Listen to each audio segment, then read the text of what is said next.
an honor to be near you. So I'm always very interested in a conversation that is like go beyond these doors. So I prepared three questions, but feel free to interrupt me at any moment and jump in, like having like a back and forth conversation. So I have three questions. One is for both projects, and then one for each of you. So my first question is about body.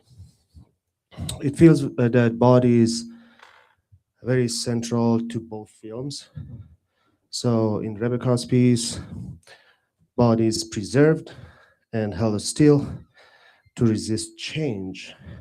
But in your piece, body moves and perform ritual to create change. It feels that body becomes some sort of zone where we negotiate forces that we cannot control. So I'm curious to learn, how do you see body as some things that carries time, but also at the same time transform it and change it?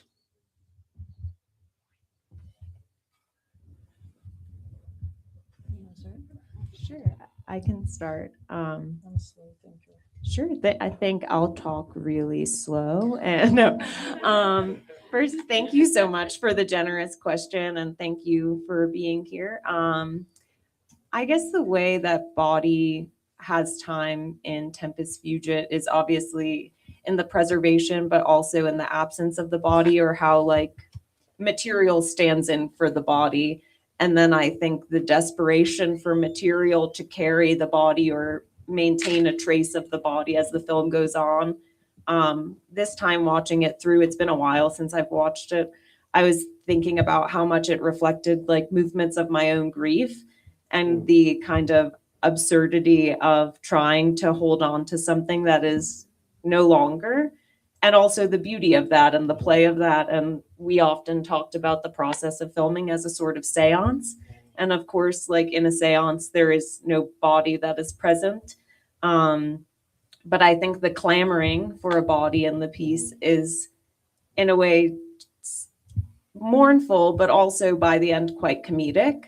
And I think when I see the materials kind of get carried off by the dumpster in the end, um, I'm reminded that, like, in a way, for me, and I won't speak for others, for me, I'm glad to know that that body in particular is not preserved, but maybe like living on in a worm somewhere, like deposited back into soil and not frozen. I kind of appreciate the absence and yet like full feeling of it. Yeah, and I think, well, for me, I think about the body, but also the mind. And I think I was using the dance as a sort of intervention in the mind, and it, I think I think of it as kind of like a protest action, and that if I could perform, I think of the apartment as sort of a stand-in for my unconscious mind, and at dark and night, these sort of well-worn paths, and it's, it's like a magical thinking project, but that if I could perform this intervention in each room of my home, that it might shift something that would ripple out. And then, yeah, and I think the dance in particular, I was I was inspired by Billy Elliot and the movie, and there's like a scene that's like called the Dance of Defiance, and I actually spent years trying to learn the dance to reenact it, and finally realized I can't do it. And so I was like, what's my Dance of Defiance? And so I just like thought I'd just like, yeah, dance my heart out in in each room of my house. So yeah, I don't know if that fully answers every aspect Yeah, I of will it, but continue on that because it's tied to my question that I have for you. So, oftentimes our like kind of acts start with very kind of individual, activity, like fears, feeling, rituals, it starts very individual. Like in your projects, you made this project and danced in your private environment, but the title of the piece is unconscious collective. How do you see that these kind of individual kind of rituals, feeling can move towards a very collective, also conscious, like how we like move beyond our fragmented individualized environments and create this collective form of things? Yeah, that's a great question. And I think it's something that I bump up against a lot because the initial impulse for this project was after Roe v. Wade was overturned, and I had trans friends that were terrified and thinking of leaving the country. And I just felt this sort of helplessness that reminded me of being a kid, I guess, and not having control over my environment. And so I think I wanted to kind of tap into that. And I don't know if it does ripple out, but I think there's a hope that it does. And I guess that's why we make art, it's why we share it, and come together. And then I think it's really cool to see it in this program, and it kind of shifts things and its placement to other projects. Yeah.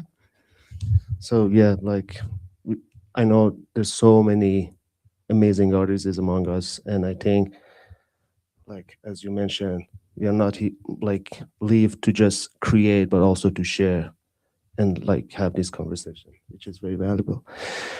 All right, one more question from Rebecca, and hi Kevin, sorry, nice to meet you. Yeah, and then we'll move towards audience. So while I was watching your film, Rebecca, I kept thinking about the act of capturing, documenting, recording as a form of preserving. When we transform something / someone to an image, it can appear when the original moment is gone.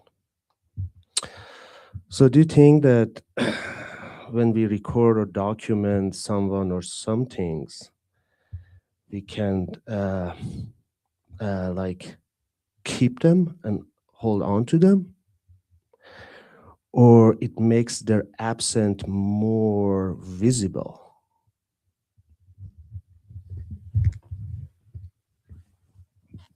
Yeah, it's broad. Just a light question. I'm thinking about how I feel about this.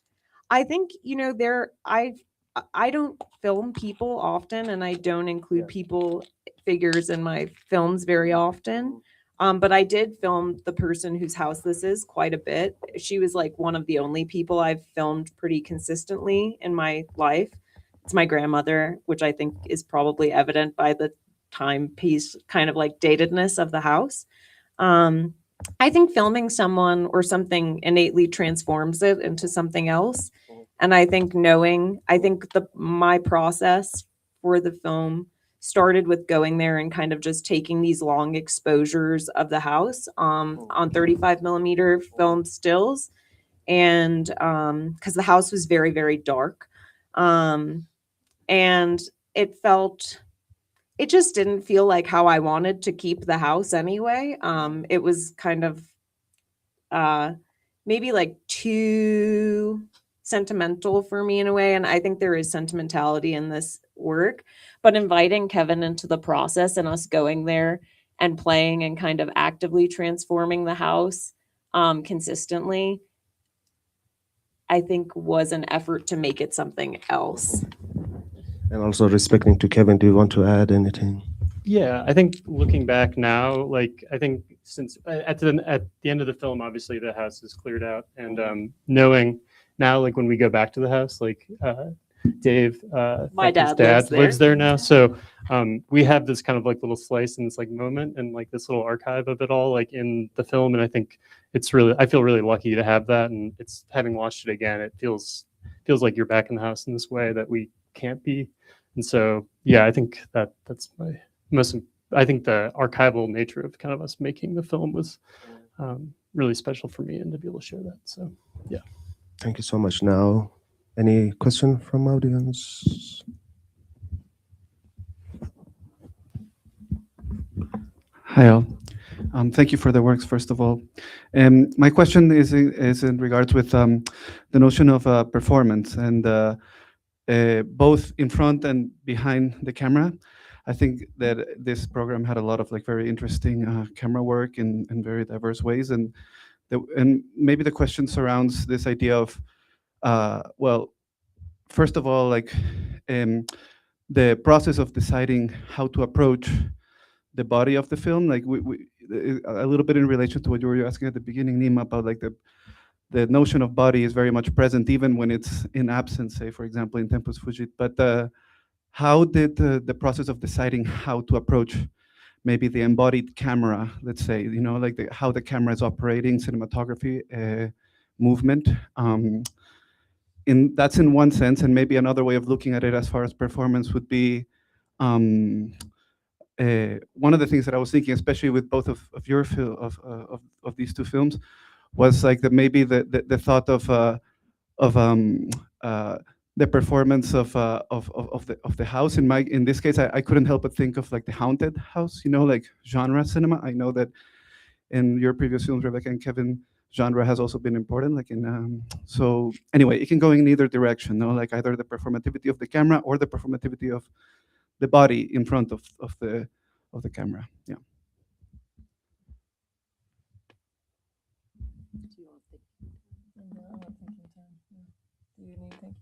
I could say something. Thanks, Jocko. I think I always wanted to film this like hyper cinematically, was kind of how we talked about it, and to play haunted house film a little bit. Perhaps that gave me a bit of distance from the content. But also it just allowed for making the house something that I had always seen it as, which was just this kind of idiosyncratic space. This person has like this zany sense of decorating all of these kind of strange objects and tchotchkes. And I wanted to enliven those things. And I think the haunted house film does that in a fantastical way. I also think the idea of the Gothic is really important to this work and other thoughts I have, which is just like this idea of the past haunting the present and potentially the future. And I think beyond like the house itself, there's the suburban backdrop, there's the kind of like Americana of it all. And so, yeah, there's the haunting of the body and the space. And then there's the haunting for me of like the ideologies that are perhaps like inhabiting that sphere. And I think that they stand in for one another at different times. Do you want to talk about filming? But we shot it just the two of us. Yeah. So it's like cinematic, but kind of, yeah. Yeah. The cinematicness came from us like slowly, like going to the house. It'd be like, you know, we probably went like 30 times maybe to film and pick up like one or two shots. And so there's like these moments that like where we shot completely disconnected that came together sort of, and the house was kind of leading us in that way. But talking about behind the, like one of the scenes in the film where there's like the chandelier that's like shaking and stuff, that kind of like started, we observed that as like a thing that Becca would go upstairs and walk around, and that kind of like would be something I'd be sitting in the living room being like, what is happening? And so we were able to like preserve that. And then, you know, there was a moment where I like stepped next to the tripod, you know, and the floors had these like very plush like carpets or whatever, and the tripod would shift or whatever. And so those kind of like two moments would like link together in this like strange way. And so we were just kind of like left to follow whatever like things would happen kind of as we'd like return to the house. Improv. Yeah, it was very improvisational. Yeah, and I think for me, I think a lot about performativity and all of my work. In some ways, I think, I don't know if maybe everyone does this, but I feel like I'm playing a character, even when I'm behind the camera or in front of. That's this sort of person who is like, I feel like I'm playing at being a healer or, you know, having, these sort of things to offer to an audience who wants them. So I think the performativity, is like runs really deep for whatever reason. Like I don't totally identify with it in some ways, or I'm agnostic about it, I guess. But then, yeah, I think, and then the way mine came together was I think like two projects, like an old project. There's footage. I had made a project in an older apartment, and I ended up using some of that was because it seemed like the slippages of time seemed important too. But that project never really came together. But I loved the kind of anxious roaming at night, and then combining that with the the dance of defiance idea in this totally different way. And it's a different kind of video than I've ever made before and may ever make again. But yeah.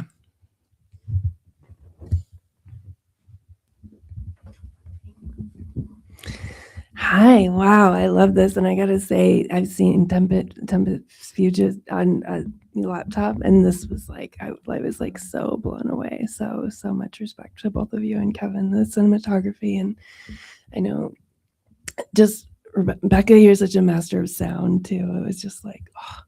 But I love this entire program. So I also wanted to say that, Nima, how you put it all together. And I've been just thinking about the haunted house, but also I felt like I was kind of going through this history of consciousness seminar also in a really amazing way. So it made me think with both films just about this the Cartesian duality thing, this idea of the separation of the mind and body and whether that's real or not.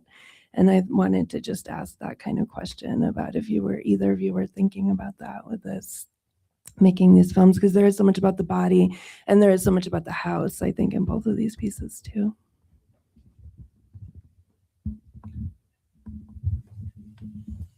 I can do it. Yeah. Yeah, I think I was thinking. Yeah, I think I wasn't thinking specifically about that. I think I was thinking a lot about Jung, and the collective unconscious, and you can kind of like reach down into this thing that connects everything and tweak things, perhaps. And yeah, I think the mind, and and also like neuroplasticity and kind of like. But I think of it as very much a body-based kind of thing. And but the way I answered your initial question, I'm realizing I did separate them out. So it's interesting to think about. But I think that, and then the dance, I think, is like brings embodiment and presence to it. And yeah, maybe it connects it all together. So I wasn't specifically thinking about that, but it's interesting to hear that take on it. I was also thinking about Jung, but through the analyst that's interviewed. Stanton Marlin wrote this book that I had been reading called The Black Sun, Alchemy and the Art of Darkness. It's a great read. And he happens to live in Pittsburgh, and I got to go spend time with him in his alchemical library. And he's all about mind, right? Like the alchemists were not transforming actual materials. It's about the idea they were transforming the self. And doing like shadow work and trying to go from the dark into the light and do this kind of perpetual exchange. And yet I also kind of love the Alcor cryonicist way of thinking about things. They're so mind. It's all about mind. And I think that that's why these two things wind up situated in this film for me, because I think I, at the time, and still continue to work through this idea. And I always think about when we interviewed Linda Chamberlain, whose voice is in the film during the cryonics segments. And it's not here, but she said, I want to be revived as a nanobot swarm. Like, I don't want a body. And so that's just what's surfacing for me. Like, she feels fully in the mind. And I thought, I can't argue with that. You're so set in this, and that's how you feel about it. And that's kind of beautiful that it is also for them, I think, quite a spiritual journey, even if that's not how it's framed. Hi, yeah, there's just so many resonances between all the pieces. As you mentioned, Rebecca, the like hauntings, this like feeling of this gothic and lingering fragments, transformation. I feel like both pieces have a lot of that. This sort of like state change. So I'm just wondering, you know, the film itself captures this transformation process. Maybe the film itself transforms. I'm wondering if you felt like you transformed in any way going through this project, and yeah, how it left you. I feel like the Viking in that cartoon with the dog and the dog's looking at the tree. I think that was how I felt at the end of the project. Like things change, and once you get used to it, it changes. And I think that's something that I'm constantly just working on. Not like as a filmmaker, right? You have some idea or some approach, and then things change, and you kind of adapt and shift with it. But I think our approach was so different than other films that we had made together. And so I feel like I transformed it. We were saying the other day, it was like our foray into like this kind of indie cinema way of working as a duo team. And I don't know if we'll return to that way of making, because it was less in my body and more like in the space. But I don't know if I reached a conclusion about what I think of these things. It definitely was made trying to sort through doing that inner work. But at the end, I think I'm still the dog coping with the tree missing, not only in this situation, but just in life. Sorry, and it's meant for Kara as well. Thanks.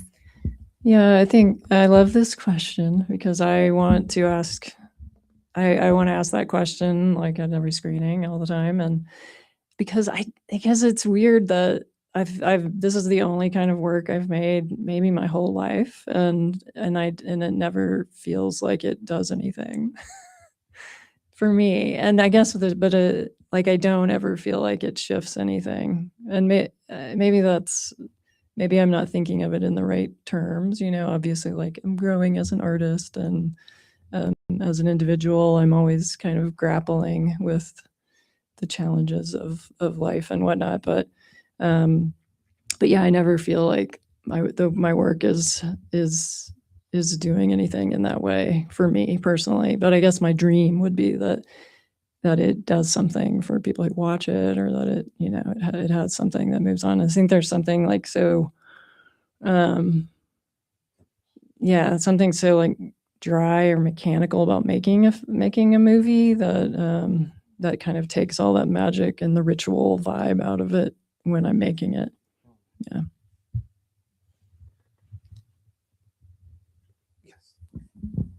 Hi, thank you all for being here. I think including the worm elements maybe answers more of the question that you're grappling with than, or for me it did, like as all of these material things are happening and we're wondering cosmic questions about the future of consciousness, the worms are still being worms. I'm curious about the shooting process for the worm.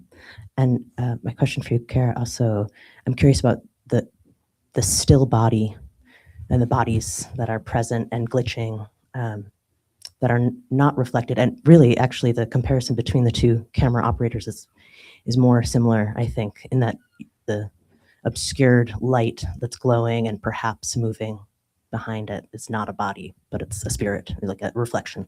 And that the body is, you can hear breath often, or maybe just once notably for me, but maybe that's a question about where it's evident that there's a camera or not, spirit or not. Yeah.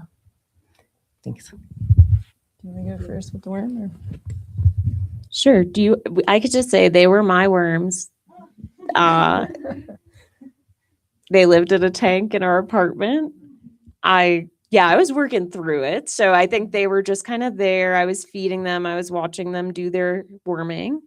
And do you want to talk a little bit about the filming process?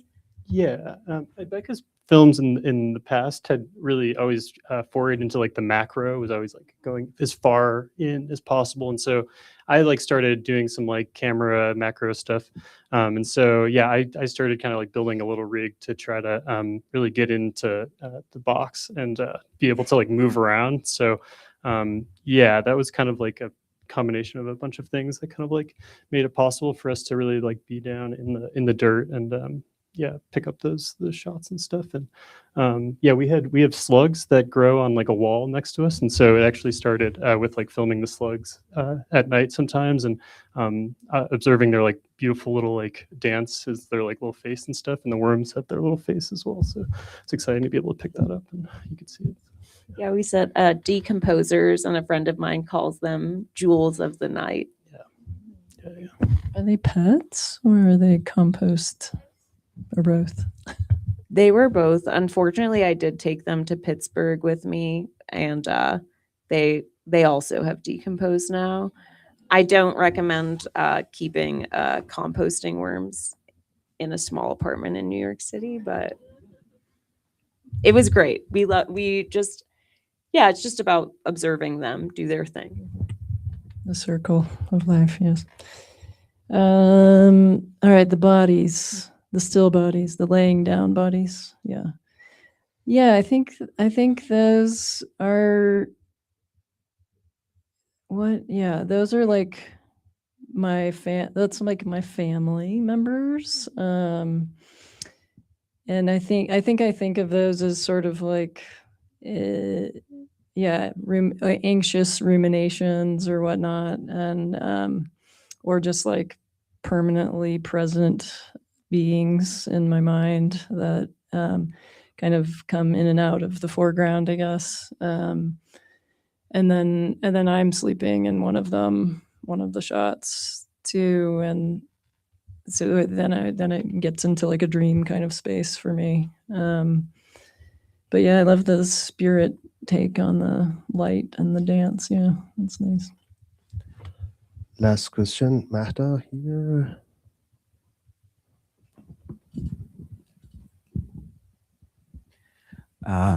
Rebecca and Kevin, thank you for the film. I was wondering, I mean, starting to watch the film, having your previous film from 2 years ago in mind, I was already thinking of, different horror film associations, and at first not having, understood what is actually happening with this invisibility.